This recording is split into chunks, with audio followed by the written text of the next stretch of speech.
Alappuzha Muhamma police സ്റ്റേഷനിൽ ഉദ്യോഗസ്ഥൻ തൂങ്ങി മരിച്ച നിലയിൽ CPO സന്തോഷ് കുമാറാണ് മരിച്ചത്. സ്റ്റേഷന്റെ മുകളിലെ റൂഫിലാണ് തൂങ്ങി മരിച്ച നിലയിൽ കണ്ടെത്തിയത്. ഷാജഹാൻ ചേരുന്നുണ്ട് വാർത്തയുടെ വിശദാംശങ്ങളുമായി. ഷാജഹാൻ, എന്താണ് യഥാർത്ഥത്തിൽ സംഭവിച്ചത്? ഒപ്പം തന്നെ ഏതെങ്കിലും തരത്തിലുള്ള വിശദാംശങ്ങൾ ലഭിക്കുന്നുണ്ട് അദ്ദേഹത്തിന്റെ മരണവുമായി ബന്ധപ്പെട്ട്? ഭദ്ര, ഇപ്പോൾ നമുക്ക് ലഭ്യമാകുന്ന വിവരമനുസരിച്ച് ഇദ്ദേഹത്തിന് ചില സാമ്പത്തിക ഇടപാടുകളൊക്കെ ഉണ്ടായിരുന്നു. കഴിഞ്ഞ ദിവസം അതിന്റെ ഏതാണ്ട് 10 ലക്ഷം രൂപയുടെ ഇടപാട് നടക്കുമെന്നുള്ളൊരു പ്രതീക്ഷയിലായിരുന്നു ഇദ്ദേഹം. പക്ഷേ അത്തരം സാമ്പത്തിക ഇടപാടുകൾ നടക്കാതെ വന്ന സാഹചര്യത്തിലാണ് അദ്ദേഹം ഇങ്ങനെ തൂങ്ങി മരിക്കുന്ന ഒരു നിലയിലേക്ക് എത്തിയത് എന്നാണ് സഹപ്രവർത്തകർ പറയുന്നത്.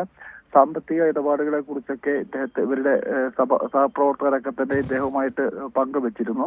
പക്ഷെ അത്ര കടുത്ത ഒരു സാമ്പത്തിക പ്രതിസന്ധിയാണ് ആത്മഹത്യക്ക് കാരണമായതെന്നാണ് സഹപ്രവർത്തകർ ഒപ്പമുണ്ടായിരുന്ന പോലീസ് ഉദ്യോഗസ്ഥർ പറയുന്നത്.